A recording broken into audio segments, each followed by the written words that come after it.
my friends, and welcome to a brand new episode of Discourse in Magic. My name is Jonah Babins, and today we are going to be talking about corporate gigs.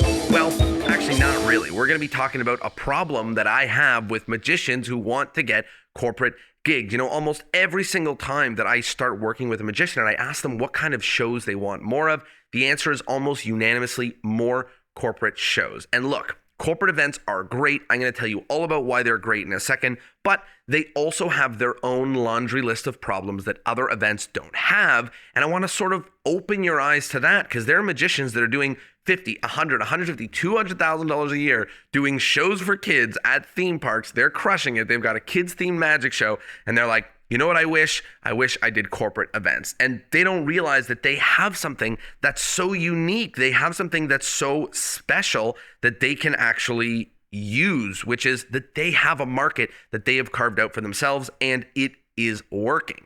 So I want to share with you both the things that are great about corporate events, the things that are not so great about corporate events, and maybe open your eyes to some other markets that you could be a magician in. Because if you are trying to be a corporate event magician, you are competing with lots and lots and lots and lots of magicians, and it may not even be the industry that you can make the most money. Some of the most successful magicians that I know, they do churches, they do schools, they do resorts, they do colleges, and they don't necessarily do corporate events and company parties. And a lot of magicians just think like corporate is the way to go, corporate is the way to succeed, but it's not quite true. So first, let's talk about what's good about corporate events and probably the reasons why you want to do it. Number one, there's no denying that there's often bigger dollars in corporate events.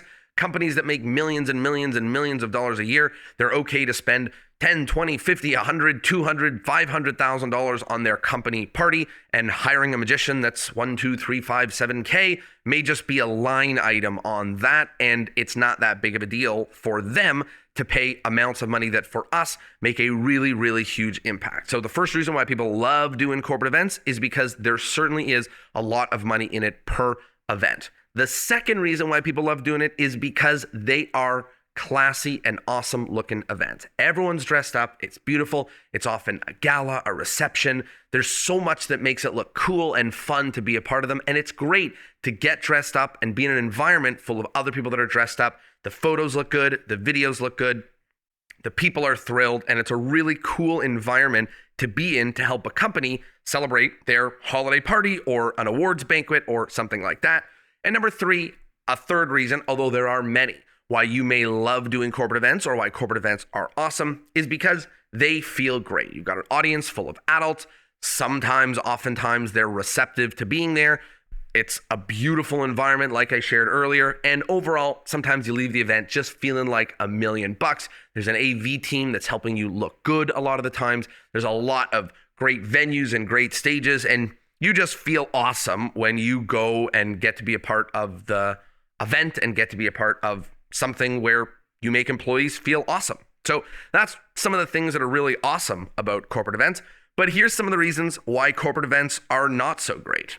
Number one, there are busy and slow times of year. Other industries have events every single month, but corporate events, they kind of swell during October, November, and December. So during the rest of the year, you may not have a whole lot to do. You may not be doing a whole lot of shows. You may get rusty when you're not doing shows during that busy quarter of the year.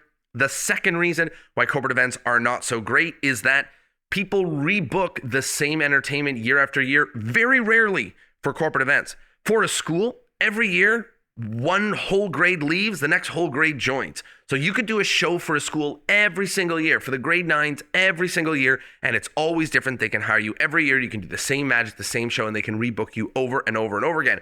The corporate group, the next year, they're like, we just had you. We just saw all this magic.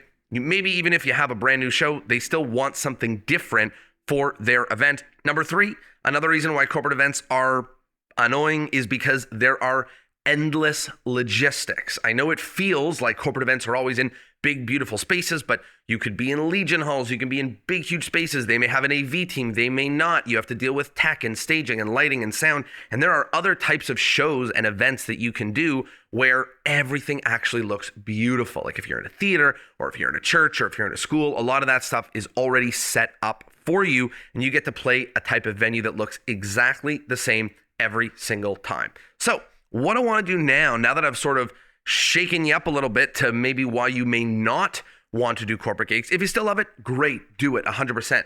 But I want to let you know about some other industries of where each one of these industries, I know magicians that are doing well over $100,000 a year in each one of these industries independently. So I want to mention them for you, give you a bit of context and ideas and thoughts in those industries to maybe open up your eyes that if you focus on corporate, there's a whole lot of competition. And if you focus on some of these industries, you may be the only magician around doing it, and you can have your pick of the lot, you can charge what you want, and you can just crush it and have an industry where there's not much competition.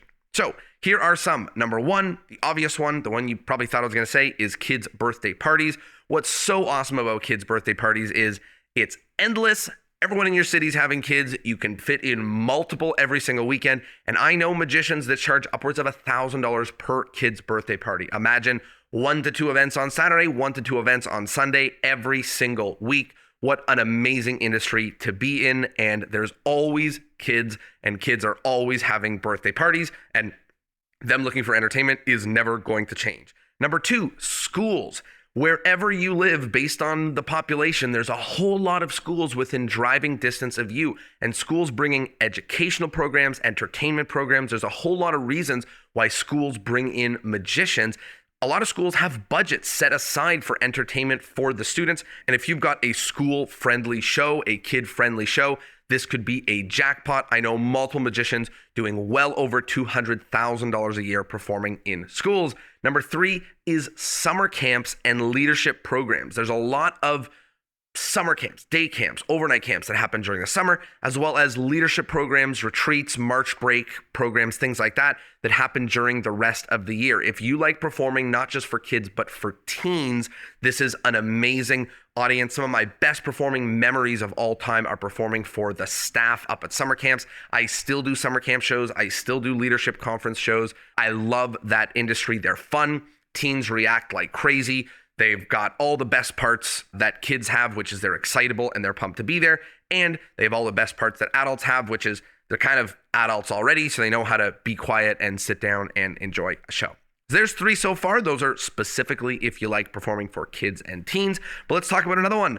An episode either just came out or is about to come out with Danny Orleans talking about performing at trade shows. Trade shows are awesome because you get to perform the same routines over and over again. A lot of trade shows happen every single year. If you do a good job, they bring you in year after year after year, and it is fun. It's kind of like restaurant magic, except instead of going table to table, there are people that are coming to you. And it's a really, really cool environment, and you can work with some of the most incredible and largest companies around. The next one, sort of just mentioned it, is restaurants. A handful of residencies at restaurants around the city means you could be performing every single night, not only doing magic and getting paid to do it, not only potentially getting a free meal every single night, but actually being paid to market yourself. You know, if you run Google ads, then you have to pay to market yourself. But if you perform in restaurants, then you're actually being paid by the restaurant to promote yourself and hand out your cards and get other kinds of gigs. This is a really, really awesome industry. And again, just like trade shows, I know magicians that are doing well over $100,000 in these industries. The next one is weddings. Every single weekend, there are weddings, and people are always looking for magicians, not only for cocktail hour to bring somebody in to perform for everyone during cocktail hour, which means you get to do close-up magic, which is a lot of our favorite types of magic, but also a lot of people are looking for entertainment that happens right after dinner for everybody all at once. Great show, beautiful environment, always a DJ, always a great tech team, always makes you look good. There's a lot of cool ways that you can not only have a great time performing at weddings, but constantly get wedding leads, because no matter where you live in the world, there's always people that are getting married. The next one is theaters. You can either rent theaters and sell tickets, or there are people that will give you a flat fee, or theaters that will give you a flat fee and they will sell the tickets for you. This is awesome. You're in big spaces, you're in beautiful theaters. People get to come and see you from cities all over, and you get to travel. Again, I know magicians doing well over $150,000 a year who almost exclusively perform in theaters. Next up is colleges. Colleges have not only orientations, which is a great time to hire entertainers, but also they do events during the year. They have budgets set aside for that. And another secret about colleges is there's lots of clubs that also do events that you can start connecting with. And there's potentially, in America and some in Canada, fraternities and sororities who also do events and also do fundraisers. College-age kids are phenomenal to perform for. They freak out, they go nuts, they love magic, they've got the respect that adults do, and it really lands with them. They really like that sort of entertainment. The next one is house parties. This is not kids' parties. This is 40th and 50th and 60th birthday parties and engagement parties and anniversaries and things that happen at people's houses. These happen all the time in your city. And if you're a great option, you go perform, you crush it, you have a great time, you get to do close-up and parlor magic. And almost everybody there is going to have some sort of event at some point in the future. So if you really do a really good job, then each house party can book you multiple other house parties in the future. And the last one that I wanted to mention is sort of religious establishments like churches or synagogues. All of those do events. They all have things where they want to bring the community in. Some have events just for adults, some have for kids, some have date nights, some have both. There's a ton of different ways you can perform for religious environments. And these are just some of the many, many, many, many industries that you can perform in. There's magicians that perform like only on YouTube. There's magicians that perform in a variety of instances, but I wanted to give you the ones that actually relate to magicians that I know that are crushing it in that industry. So if this episode did anything for you, what I hope that it did is open up your eyes to some other industries that you can get in so you don't bet the whole farm on corporate because, corporate's great, but that's where the competition lies. They don't hire you every year. There's a lot of reasons why corporate isn't so great. And I'll tell you, the number of magicians that have an amazing gig performing at schools all over and camps all over, they're crushing it. They're making $180,000 a year. And they're like, I wish I did corporate magic. Always blows my mind because they have a niche, an industry. They have proof. They have everything that they need. So at the smallest, I hope what this does is just open up your eyes to some other industries. But at the largest, really what I hope this does is convince you that the be all and end all of being a full-time magician is not corporate magic shows. It's whatever you want it to be. These are just 10 other industries that you could potentially do, but there are so many more, like resorts and golf courses and banquets and football teams and whatever. It's unlimited, the people that you can perform for. So I hope you learned something. I hope this opened your eyes a little. Thanks so much for being here. And we got a really cool interview happening for you next week that you are going to love. Thanks for being here, and I'll see you next Thursday. Ciao.